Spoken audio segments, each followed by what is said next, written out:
ಕಾಂಡ 23ನೇ ಅಧ್ಯಾಯ 19ನೇ ವಾಕ್ಯ. ದೇವರು ಮನುಷ್ಯನಂತೆ ಎರಡು ಮಾತಿನವನಲ್ಲ, ಅಲ್ಲಿ ಮನಸ್ಸನ್ನು ಸುಳ್ಳು ಹೇಳುವುದಕ್ಕೆ ಎಂಬ ಪದ ಬರುತ್ತೆ ಸೇರಿ.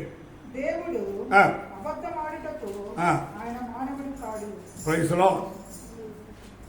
ದೇವರು ಸುಳ್ಳು ಹೇಳುವುದಕ್ಕೆ ಮನುಷ್ಯನಲ್ಲ. ಹಲ್ಲೆಲೂಯಾ. ನಾವು ತುಂಬಾ ಸಮಯಗಳಲ್ಲಿ ದೇವ ಜನರು ಏನಾಗ್ತಾರೆ ಅಂತ ಹೇಳಿದ್ರೆ, ಈ ಪ್ರಪಂಚ ಮನುಷ್ಯನ ಹೇಳೋ ಮಾತುಗಳನ್ನು ನಂಬುತ್ತಾರೆ, ದೇವರ ವಾಕ್ಯವನ್ನ ನಂಬಲ್ಲ. ಮನುಷ್ಯನು ತನ್ನ ಜೀವಿತದಲ್ಲಿ ಬಹು ವಿಷಯಗಳಲ್ಲಿ ದೇವರ ಮಾತನ್ನು ನಂಬದೆ ಮನುಷ್ಯರ ಮಾತನ್ನು ನಂಬಿಯೇ ಜೀವಿಸೋದೇ ಮನುಷ್ಯರ ಸ್ವಭಾವ ಆಗ್ಬಿಟ್ಟಿದೆ. ಈ ಕಡೆ ದಿನಗಳಲ್ಲಿ ಮನುಷ್ಯರ ಗುಣಗಳು ಹೆಚ್ಚಾಗಿ ಅವನನ್ನು ಕುರಿತು, ಅವನ ಕಾರ್ಯಗಳನ್ನು ಕುರಿತು ಮಾತ್ರವೇ ಚಿಂತಿಸಿ ಬದುಕ್ತಾನೆ ಹೊರತು ಜೊತೆಗಿರುವಂತಹ ಕುಟುಂಬವೋ ಮನುಷ್ಯರೋ ದೇಶದ ಬಗ್ಗೆ ಚಿಂತೆ ಇವತ್ತು ಇಲ್ಲ. ಅದಕ್ಕೆ ದೇವರು ಹೇಳ್ತಾರೆ, ಮನುಷ್ಯನನ್ನು ಪ್ರೀತಿಸಿ ಮನುಷ್ಯನ ಹೆಚ್ಚಿಸುವ ರೀತಿ ನಡಿಬೇಡ. ಯಾಕಂದ್ರೆ ಸತ್ಯವಂತ ಈ ಪ್ರಕಾರವಾಗಿ ಹೇಳ್ತದೆ, ಸುಳ್ಳು ಹೇಳುವುದಕ್ಕೆ ದೇವರು ಒಬ್ಬ ಮನುಷ್ಯನಲ್ಲ. ಎರಡನೇದು, ಮನಸ್ಸನ್ನು ಬೇರೆ ಮಾಡಿಕೊಳ್ಳುವವನಲ್ಲ. ಮಾನವನಂತೆ ಮನಸ್ಸನ್ನು ಬದಲಾಯಿಸಿಕೊಳ್ಳೋದಿಲ್ಲ. ನೀವು ನಂಬಿರುವ, ನಿಮ್ಮನ್ನು ಕರೆದಿರುವ ದೇವರು ಆಕಾಶ ಅಲ್ಲಿ ಹೋದರು, ಭೂಮಿಯು ಮಾರ್ಪಟ್ಟರು, ಸಮುದ್ರಗಳಿಲ್ಲದೆ ಹೋದರು, ಆತನು ಹೇಳಿದ ಮಾತು ಮಾತ್ರ ಯಾವತ್ತಕ್ಕೂ ಅಳೆದು ಹೋಗಲ್ಲ. ಹಾಗಾದರೆ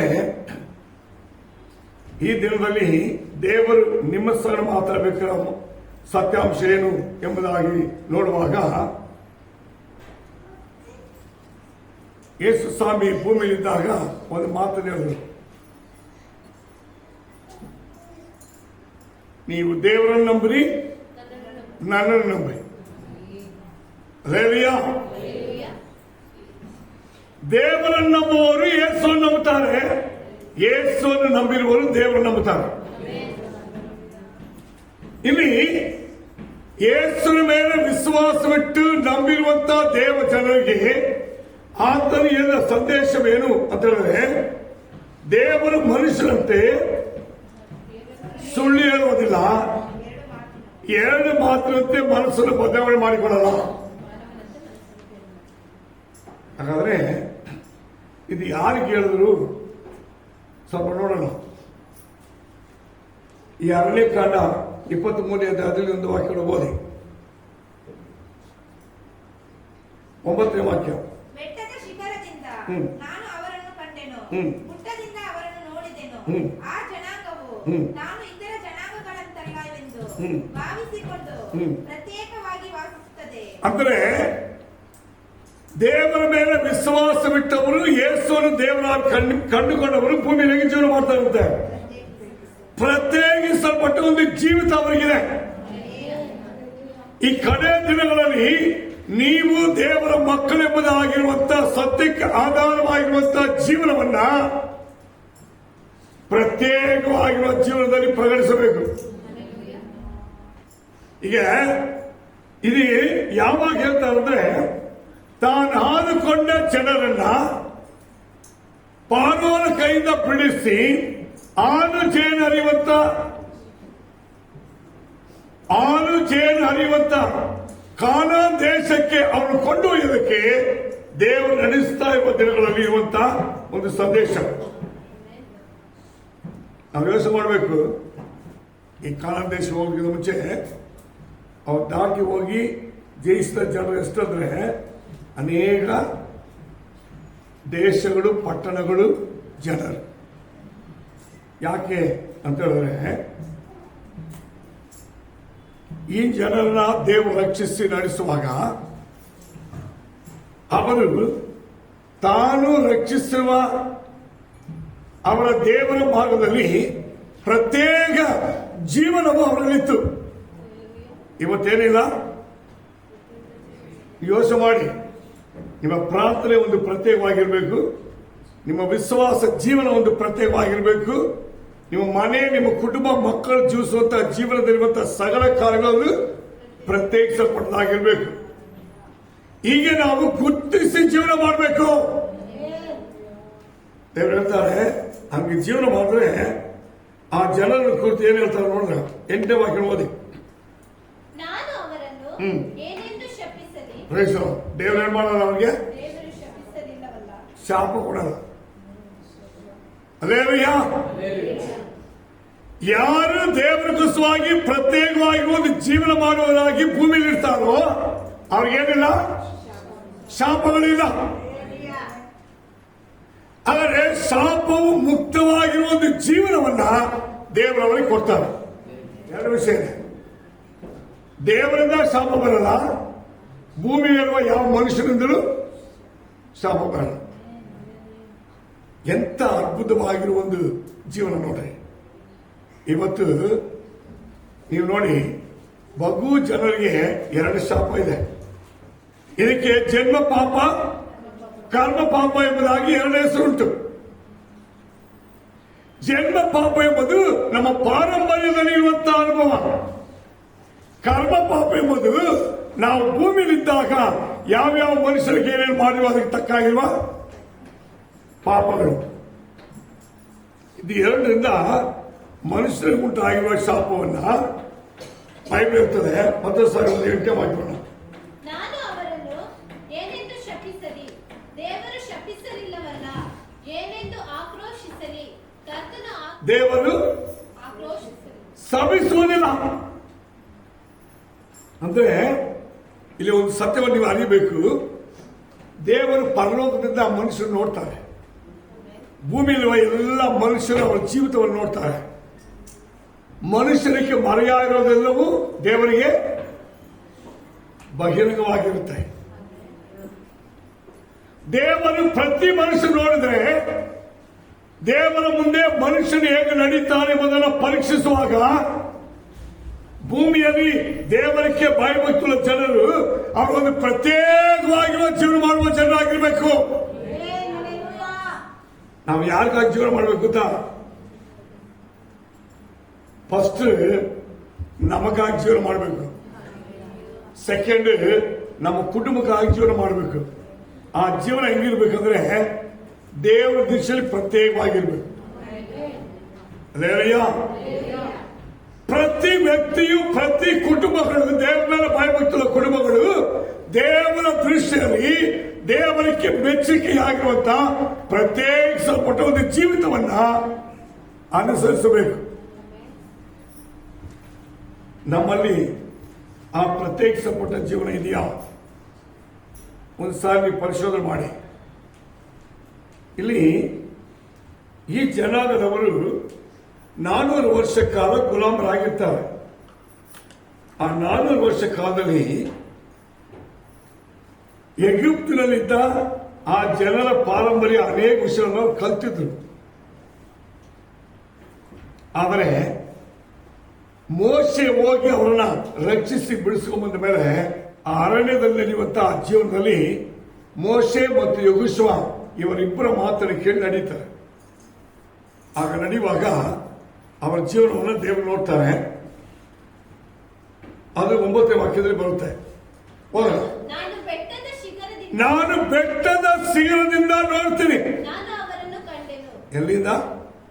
ಬೈಬಲ್ ಹೇಳ್ತಾರೆ, ಬೆಟ್ಟದ ಶಿಖರದಿಂದ ನೋಡ್ತಾ ಇದ್ದೇನೆ, ಗುಡ್ಡದಿಂದ ಅವರನ್ನು ನೋಡ್ತಾ ಇದ್ದೇನೆ.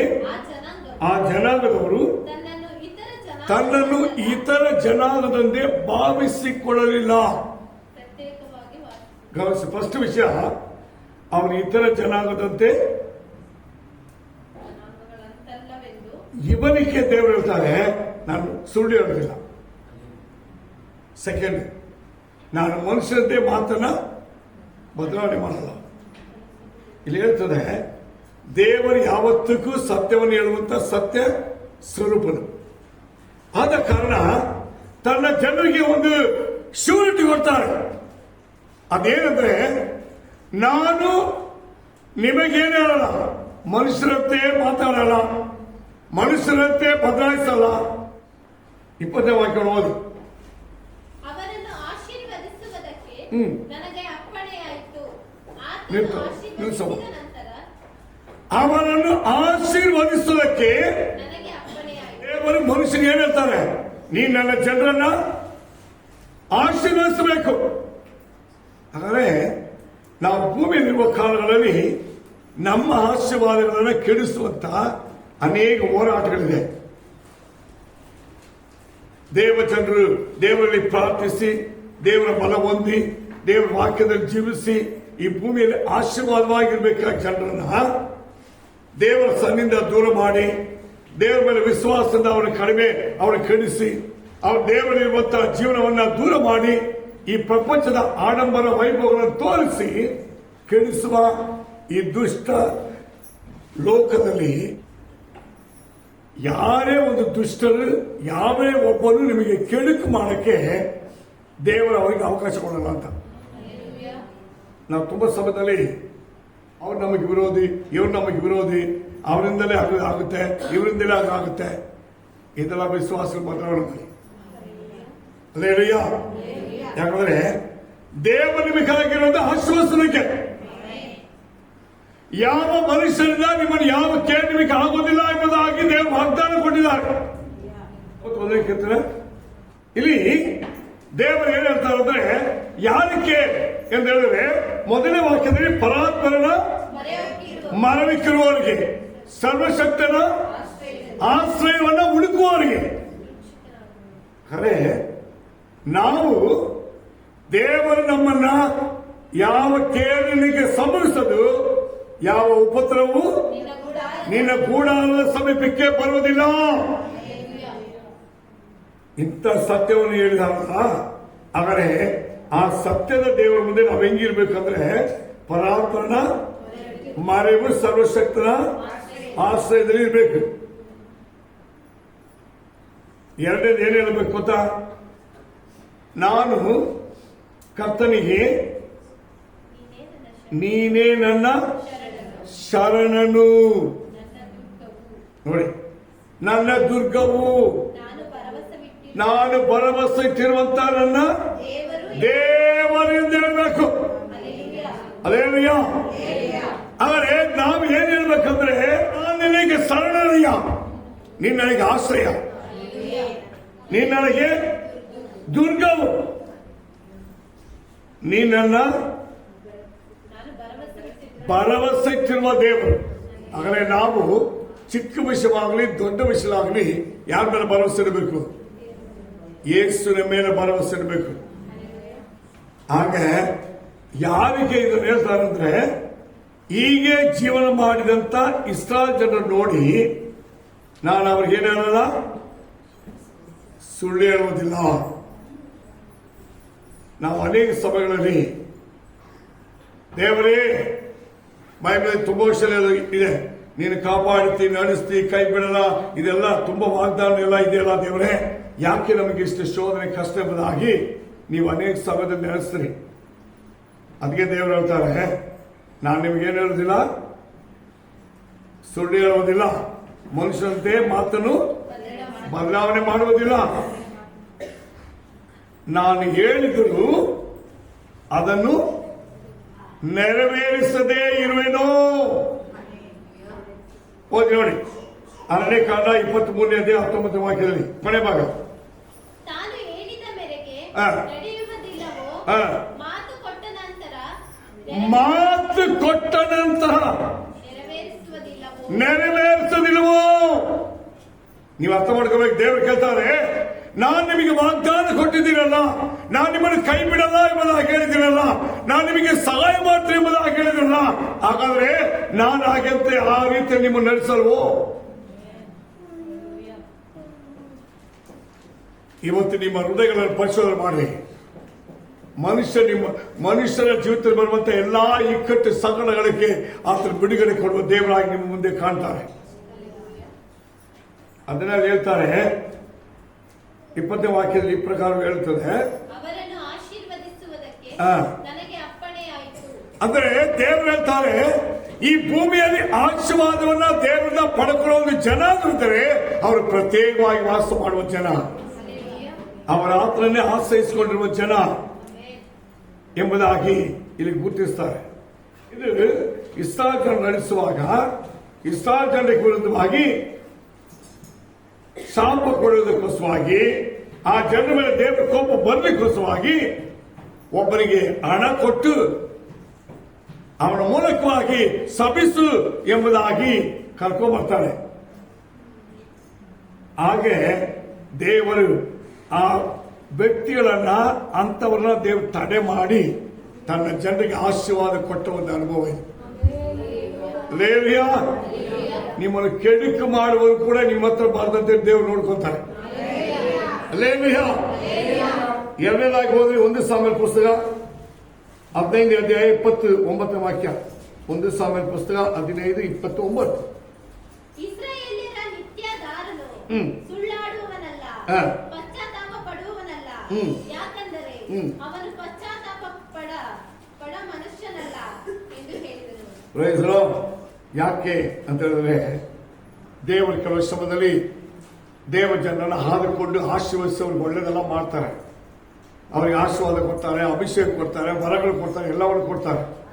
ಕೊಟ್ಟ ಮೇಲೆ ಕೆಲವರು ಏನ್ ಮಾಡ್ತಾರೆ, ಸ್ವಾರ್ಥ ಚಿಂತಕರಾಗ್ಬಿಡ್ತಾರೆ, ಹಣದಾಸೆ ಒಳಗರಾಗ್ತಾರೆ, ಬಡಾಯಿ ಕೊಚ್ಚೋರು ಆಗ್ಬಿಡ್ತಾರೆ, ದೇವ್ರು ಮಾಡೋ ಪಾಲನ್ನ ಮಾತು ಕೊಡ್ತಾರೆ. ಇಂಥವರಿಗೆ ಕೂಡ ದೇವರು ಇದನ್ನೇ ಹೇಳಿದ. ರೇಲಿಯಾ ಏನಂತ ಓದಿ, ಇಸ್ರಾಯೇಲಿನ ನಿತ್ಯಾಧಾರನು ಸುಳ್ಳಾಡುವುದಿಲ್ಲ, ಪಶ್ಚಾತ್ತಾಪ ಪಡುವುದಿಲ್ಲ. ಆತನು ಪಶ್ಚಾತ್ತಾಪ ಪಡುವಂತ ಮನುಷ್ಯನಲ್ಲ ಎಂದು ಹೇಳಿದನು. ರೇಲಿಯಾ, ಈಗ ದೇವರ ಆಶೀರ್ವಾದ ಕೊಡ್ತಾರೆ. ಕುಟುಂಬ, ಜನ, ಮಕ್ಕಳು, ಮೊಮ್ಮಕ್ಕಳು, ಕೆಲಸ ಎಲ್ಲವನ್ನು ಕೊಡ್ತಾರೆ. ವಿಶ್ವಾಸ ಇವತ್ತೇನಾಗ್ತದೆ ಗೊತ್ತಾ, ಅದರಲ್ಲಿ ಮುಳುಗಿಬಿಡ್ತಾರೆ. ಅವರಿಗೆ ಪ್ರಾರ್ಥನೆ ಕೇಳಿ, ಆರಾಧನೆ ಕೇಳಿ, ದೇವಸ್ಥಾನಲ್ಲಿರುವಂತ ಸಮಯ ಕೇಳಿದ್ರೆ ಒಂದೇ ನೆಪ ಹೇಳೋದು ಗೊತ್ತಾ, ನಮಗೆ ಕೆಲಸ ಅಯ್ಯ ಸಮಯನೇ ಇಲ್ಲ, ನಮಗೆ ಅನೇಕ ಕಷ್ಟಗಳು, ಭಾರಗಳು ಅಯ್ಯ, ಅದನ್ನ ನಾವು ಪ್ರಯತ್ನ ಬರಕ್ಕಾಗಲಿಲ್ಲ, ಏನ್ ಮಾಡೋದು ಅಂತ ಹೇಳ್ತಾರೆ. ಇವರಿಗೆ ದೇವರು ಹೇಳಿದ್ರೆ ಗೊತ್ತಾ, ಇದೇ ಸೇಮ್ ವಾಕ್ಯ. ಯಾಕೆ ಅಂತ ಹೇಳಿದ್ರೆ, ಹಾಗೆ ನಡೆದ್ರೆ ದೇವರು ಅವರಿಗೆ ಕೊಟ್ಟ ಆಶೀರ್ವಾದ, ಅವ್ರಿಗೆ ಕೊಟ್ಟ ಸ್ಥಾನಮಾನ ಬೇರೊಬ್ಬರು ಕೊಟ್ಬಿಡ್ತಾರೆ. ಆವಾಗ ದೇವರು ಹೇಳ್ತಾರೆ, ನಾನು ಮನುಷ್ಯರಂತೆ ಏನೇಳಲ್ಲ, ಮಾತು ಬದಲಾವಣೆ ಮಾಡಲ್ಲ. ಈಗ ಸುಳ್ಳು ಹೇಳುವುದಿಲ್ಲ, ಮನಸ್ಸನ್ನು ಬದಲಾವಣೆ ಮಾಡಿಕೊಳ್ಳಲ್ಲ. ದೇವರು ಕೊಟ್ಟ ಆಶೀರ್ವಾದನ ದುರುಪಯೋಗ ಮಾಡಿಕೊಂಡ್ರೆ ಅದರಲ್ಲಿ ಬರುವಂತ ಶಾಪ ಕಸಲ ಅವರು ಅನುಭವಿಸ್ತಾರೆ. ಅದಕ್ಕೆ ನಾನು ಹೊಣೆಯಲ್ಲ. ಇವತ್ತು ತುಂಬಾ ಜನರು ಆಶೀರ್ವಾದ ಹೊಂದಿಕೊಳ್ತಾರೆ, ದೇವರು ಕೊಡೋದೆಲ್ಲ ಪಡ್ಕೊಳ್ತಾರೆ. ಒಂದು ವೇಳೆ ರಕ್ಷಣೆ, ವಿಶ್ವಾಸ, ಭಕ್ತಿ, ಕೆಲಸ, ಹಣ ಎಲ್ಲವನ್ನು ಪಡ್ಕೊಳ್ತಾರೆ. ಆದ್ರೆ ದೇವ್ರ ಸನ್ನಿಧಿ ಕಾಣಲ್ಲ. ಅವ್ರು ದೇವರಿಗೆ ಕೊಡೋದಕ್ಕೆ ಮನಸ್ಸಿರಲ್ಲ, ದೇವ್ರ ಮುಂದೆ ನಡೀಕೆ ಮನಸ್ಸಿರಲ್ಲ. ಇವರಿಗೆ ದೇವರು ಹೇಳೋದು ಗೊತ್ತಾ, ಇವರ ಬಗ್ಗೆ ಸತ್ಯವಾದ ಹೇಳ್ತಾರೆ. ಓದೋಣ, 22ನೇ ವಾಕ್ಯದಿಂದ ಓದಿ. ಅದಕ್ಕೆ ಸಾಮುವೇಲನು, ಕರ್ತನು ವಿಧೇಯತ್ವಕ್ಕೆ ಮೆಚ್ಚುವಷ್ಟು ಯಾವುದಕ್ಕೂ ಮೆಚ್ಚಲ್ಲ. ವಿಧೇಯತ್ವ ಎಲ್ಲೆಲ್ಲಿ ತೋರಿಸ್ಬೇಕು ಗೊತ್ತಾ, ಪ್ರತಿ ವಿಶ್ವಾಸಗಳು, ಪ್ರತಿ ದೇವ ಜನರು ರಕ್ಷಣೆ ಮಾಡೋದು ತೋರಿಸಬೇಕು, ಪ್ರಾರ್ಥನೆಯಲ್ಲಿ ತೋರಿಸಬೇಕು, ವಿಶ್ವಾಸ ಜೀವನದಲ್ಲಿ ತೋರಿಸಬೇಕು. ದೇವರ ಮುಂದೆ ನಿಂತುಕೊಂಡು ದೇವರನ್ನು ಘನಪಡಿಸಿ ಜೀವಿಸುವಂತ ಜೀವಿತದಲ್ಲಿ ತೋರಿಸಬೇಕು. ಅವರು ಎಲ್ಲಿದ್ದರೂ ಅವರು ಪ್ರತ್ಯೇಕವಾಗಿ ಜೀವನ ಮಾಡುವ ಮಕ್ಕಳೆಂಬುದಾಗಿ ತೋರಿಸಬೇಕು. ಇದುವೇ ವಿಧೇಯತ್ವ. ಸೆಕೆಂಡ್, ದೇವರ ಸೇವಕರು ಏನು ಬೋಧನೆ ಮಾಡ್ತಾರೋ ಅದನ್ನು ಬಿಟ್ಟು ಎಡಕ್ಕೆ ಬಲಕ್ಕೆ ಹೋಗಬಾರ್ದು, ಅದರಲ್ಲಿ ತೋರಿಸಬೇಕು ವಿಧೇಯತ್ವ. ಇಲ್ಲಿ ದೇವರು ಸಾಧಾರಣವಾಗಿರುವ ಮನುಷ್ಯರನ್ನ ದೊಡ್ಡ ರಾಜನಾಗಿ ಮಾಡಿ ಅವನ ಈ ಇಸ್ರಾಯೇಲ್ ಜನರಿಗೆ ರಾಜವಾಗಿ ನಿಲ್ಲಿಸ್ತಾರೆ. ನಿಲ್ಲಿಸಿದ ಮೇಲೆ ಅವನೇನ್ ಮಾಡ್ತಾರೆ ಗೊತ್ತಾ? ಅವನಿಗೆ ದೇವರ ಅಭಿಷೇಕ ಕೊಡ್ತಾರೆ, ವರ ಕೊಡ್ತಾರೆ, ರಾಜಸ್ಥಾನವನ್ನು ಕೊಡ್ತಾರೆ, ಎಲ್ಲ ಐಶ್ವರ್ಯ ಸಂಪತ್ತು ಕೊಡ್ತಾರೆ. ಆದರೆ ಆಮೇಲೆ ಅವ್ನು ಯಾರ ಮಾತು ಕೇಳಲ್ಲ, ಸೇವಕರ ಮಾತು ಕೇಳಲ್ಲ. ನಾವು ತುಂಬಾ ಸಮಯಗಳಲ್ಲಿ ದೇವರು ನಮಗೆ ಆಶೀರ್ವಾದ ಕೊಡ್ತಾರೆ, ನಾವು ಕೇಳಿದೆಲ್ಲ ದೇವರು ನಡೆಸಿಕೊಡ್ತಾರೆ, ನಮ್ಮ ಪ್ರಾರ್ಥನೆ ಕೇಳ್ತಾರೆ. ಆದರೆ ಯಾರ ಮಾತು ಕೇಳಲ್ಲ? ಸೇವಕರ ದೇವರ ಮಾತು ಕೇಳಲ್ಲ.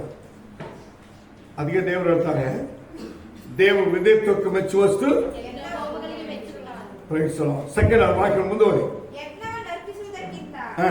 ಮಾತು ಕೇಳುವುದು ಉತ್ತಮ. ಯಜ್ಞವನ್ನು ಅರ್ಪಿಸೋದಕ್ಕಿಂತ ಮುಂಚೆ ಮಾತು ಕೇಳಬೇಕು. ಯಜ್ಞ ಅರ್ಪಿಸೋದಂದ್ರೆ ನಾವು ದೇವರ ಹತ್ರ ಹೋಗಿ, ಅಪ್ಪ ದೇವರೇ ನಮ್ಮನ್ನು ತಗ್ಗಿಸಿ ನಮ್ಮನ್ನು ಕಾಪಾಡಿ ರಕ್ಷಿಸಿ ಎಂಬುದಾಗಿ ದೇವರ ಹತ್ರ ಒಪ್ಪಿಸುತ್ತಿಲ್ಲ. ಅದಕ್ಕೆ ಮುಂಚೆ ಏನ್ ಮಾಡ್ಬೇಕು? ದೇವರು ಹೇಳುವ ದೇವರ ಸೇವರೆಲ್ಲ ಮಾತು ಕೇಳಿ ಮಾಡಬೇಕು.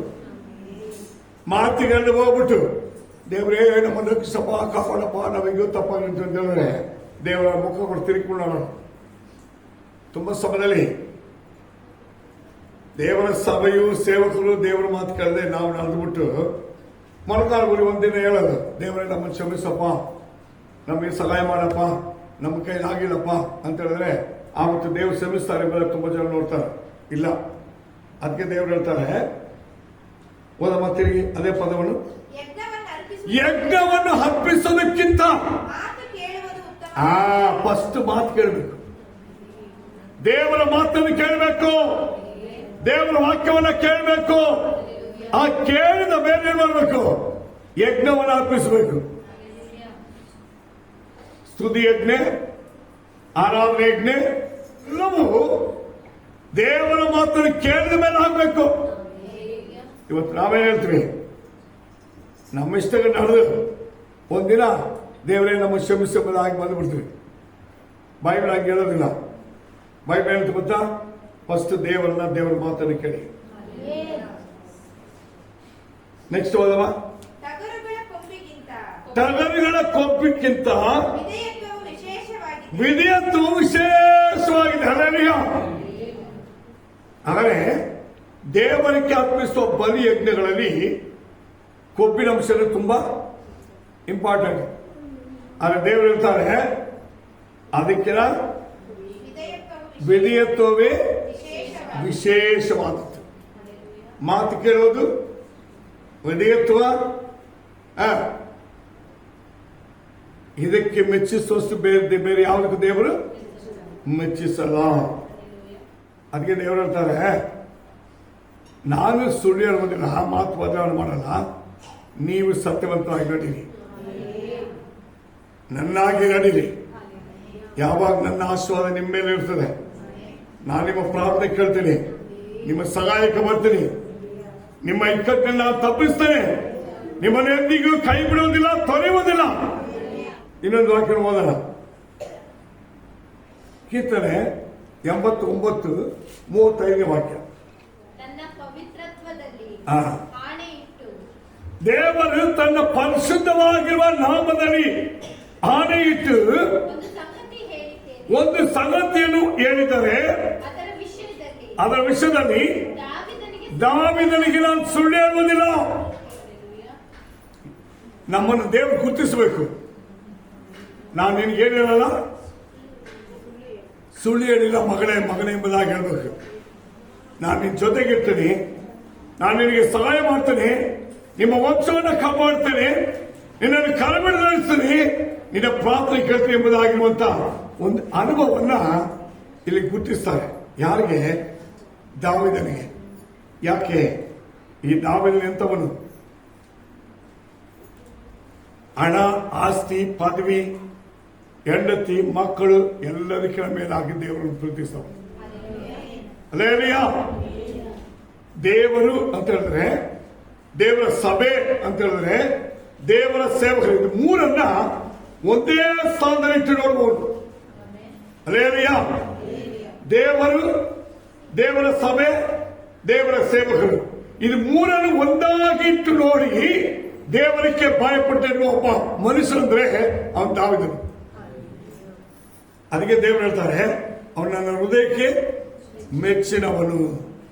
ಈಗ ನಿಮ್ಮನ್ನು ದೇವರ ಮಕ್ಕಳಾಗಿರುವ ಪ್ರತಿಯೊಬ್ಬರನ್ನ ಈ ಕೊನೆ ಕಾಲದಲ್ಲಿ ನನ್ನ ಹೃದಯಕ್ಕೆ ಮೆಚ್ಚಿನವರೇ, ನನ್ನ ಪ್ರಿಯನೇ, ನನ್ನ ಪ್ರಿಯನೇ ಎಂಬುದಾಗಿ ನಮ್ಮನ್ನು ಕರೆಯುವ ಅನುಭವ ಯಾವ ರೀತಿಯಲ್ಲಿ ಬರುತ್ತೆ?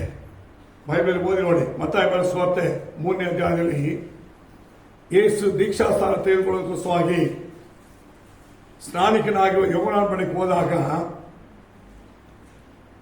ಅವರಿಬ್ಬರ ಮಧ್ಯದಲ್ಲಿ ಒಂದು ವಾದ ಬರುತ್ತೆ.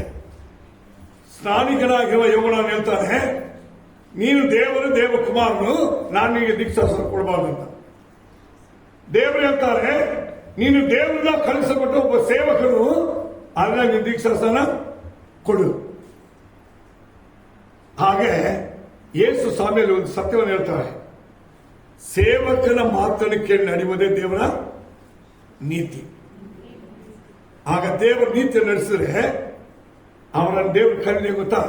ಇಗೋ ನನ್ನ ಪ್ರಿಯ ಮಗನು, ಇಗೋ ನನ್ನ ಪ್ರಿಯನಾಗಿರುವ ಮಗಳು. ರೇಲಿಯಾ, ಆದರೆ ದೇವರಿಗೆ ಪ್ರಿಯವಾಗಿರುವ ಮಗನು ಮಗಳೆಂಬ ಸ್ಥಾನ ಬರೋದು ಯಾವಾಗ? ಸೇವಕರ ಮಾತನ್ನು ಕೇಳಿ ನಡೆಯುವಾಗ. ಇವತ್ತು ತುಂಬಾ ಜನರಲ್ಲಿ ಯಾರ ಮಾತು ಕೇಳಿ ನಡೆಯಲ್ಲಮ್ಮ? ನಡೀತಾರೆ ಅವರ ಇಷ್ಟಕ್ಕೆ, ಅವರ ಮನಸ್ಸು ಬಂದೇಗೆ, ಅವರಿಗೆ ಗೊತ್ತಿರುವ ರೀತಿಯಲ್ಲಿ. ಆದರೆ ದೇವರ ಸೇವಕರು ದೇವರೇನೋ ಮಾತಿನಂತೆ ನಡೀತೀವ ಎಂಬುದಾಗಿ ಪರಿಶೋಧನೆ ಮಾಡಿ ಬಹುಜನರು ಏನಾಗ್ತಾರಲ್ಲಿ ಬಿದ್ದೋಗಿರ್ತಾರೆ. ಓದಿ ಮತ್ತು ಸರ್ವ ವಾಕ್ಯವನ್ನು. ನನ್ನ ಪವಿತ್ರತ್ವದಲ್ಲಿ ಅಂದ್ರೆ ನನ್ನ ಪರಿಶುದ್ಧದಲ್ಲಿ ಆಣೆ ಇಟ್ಟು ಒಂದು ಸಂಗತಿಯನ್ನು ಹೇಳಿದೆ. ಅದರ ವಿಷಯದಲ್ಲಿ ದಾವೀದನಿಗೆ ಸುಳ್ಳುಗಾರನು ಆಗದೇ ಇಲ್ಲ. ಅಂದ್ರೆ ದಾವೀದನಂತ ಹೃದಯಕ್ಕೆ ಮೆಚ್ಚಿನವರು, ಸೇವಕರನ್ನ ಸಭೆಯನ್ನ ದೇವರು ಒಂದಾಗಿ ನೋಡಿ ಭಯಭಕ್ತ ನಡೆಯುವವರಿಗೆ ದೇವರು ಯಾವತ್ತೂ ಸುಳ್ಳು ಹೇಳಿಲ್ಲ. ಯಾವ ವಿಷಯದಲ್ಲಿ? ವಂಶಗಳವರೇ ಕಾಪಾಡೋದಕ್ಕೆ. ನಿಮಗೆ ಮಾತ್ರ ಅಲ್ಲ, ನಿಮ್ಮ ಮಕ್ಕಳು, ಮಕ್ಕಳ ಮಕ್ಕಳು, ಅವಳ ಮಕ್ಕಳ, ನಿಮ್ಮ ಮರಿ ಮಕ್ಕಳು, ಅಷ್ಟರವರೆಗೆ ನಿಮ್ಮ ತಲಾಂತರಗಳನ್ನ ಆಶೀರ್ವದಿಸಿ ದೇವರಿಟ್ಟ ತೀರ್ಮಾನ. ನಾವು ಸ್ವಲ್ಪ ಯೋಚನೆ ಮಾಡೋಣ. ಇವತ್ತು ನಮ್ಮ ದೇವರು ಯಾವಾಗಿದ್ದಾರೆ? ಸತ್ಯವನ್ನು ಹೇಳಿ ಸತ್ಯದ ಮಾರ್ಗ ನಡೆಸುವ ದೇವರಾಗಿದ್ದಾರೆ. ಅವರು ಯಾವತ್ತಿಗೂ ಸುಳ್ಳು ಹೇಳುವುದಿಲ್ಲ. ಒಂದು ವಾಕ್ಯವನ್ನು ನಾವು ಹೊಸ ಒಡಂಬಡಿಕೆಯಲ್ಲಿ ಓದಿ, ತೀತನು 1:3 ವಾಕ್ಯಗಳು ಓದಿ. ಸುಳ್ಳು ಹೇಳದಿರುವಂತಹ ದೇವರು ನಿತ್ಯ ಜೀವವನ್ನು ಕೊಡುತ್ತೇನೆ ಎಂಬುದಾಗಿ ವಾಗ್ದಾನ ಮಾಡಿದಾರಲ್ಲ, ಅನಾದಿ ಕಾಲದಲ್ಲಿ ವಾಗ್ದಾನ ಮಾಡಿ ವಾಗ್ದಾನ ನೆರವೇರಿಸಿ ಪ್ರಸಂಗದ ಮೂಲಕ ಪ್ರಕಟಿಸಿದರು. ಹಾಗಾದ್ರೆ ನಿತ್ಯ ಜೀವವನ್ನು ಕೊಡುವುದಕ್ಕೆ ದೇವರು ವಾಗ್ದಾನ ಮಾಡಿದ್ರಲ್ಲ, ಅಲ್ಲಿ ಸುಳ್ಳಿಲ್ಲ. ದೇವರ ಮಕ್ಕಳ ಜೀವನದ ಕೊನೆಯಲ್ಲಿ ಮುಗಿಬೇಕು ಗೊತ್ತಾ? ಪರಲೋಕ ರಾಜ್ಯ ನಿತ್ಯ ರಾಜ್ಯವರೆಗೆ ನಾವು ಮುಟ್ಟಬೇಕು. ಅದೇನಯ್ಯ, ನಮ್ಮನ್ನ ಪರಿಶೋಧನೆ ಮಾಡೋಣ. ಯಾಕಂದ್ರೆ ನಮ್ಮ ಜೀವನದಲ್ಲಿ ದೇವರು ನಮ್ಮನ್ನು ಇದುವರೆಗೆ ಹೆಂಗೆ ನಡೆಸಿದ್ದಾರೆ, ನಾವು ಹೆಂಗೆ ಇದ್ದೀವಿ, ದೇವರ ಮಾರ್ಗದಲ್ಲಿ ನಮ್ಮನ್ನು ಇದುವರೆಗೆ ನಡೆಸಿದ ಆ ಜೀವಿತದ ಅನುಭವ ಏನು ಎಂಬುದಾಗಿ ನಮ್ಮನ್ನು ಪರಿಶೋಧಿಸಿಕೊಳ್ಳೋಣ. ನಮ್ಮ ದೇವರು ಸುಳ್ಳು ಹೇಳುವುದಿಲ್ಲ, ಸತ್ಯವಂತರಾಗಿರುವ ದೇವರು. ಆತ ಮುಂದೆ ನಾವು ಹೇಗೆ ಜೀವಿಸಬೇಕು? ಪ್ರತ್ಯೇಕಿಸಲ್ಪಟ್ಟವರಾಗಿ ಸತ್ಯಕ್ಕೆ ಆಧಾರವಾಗಿ ಜೀವನ ಮಾಡಬೇಕು.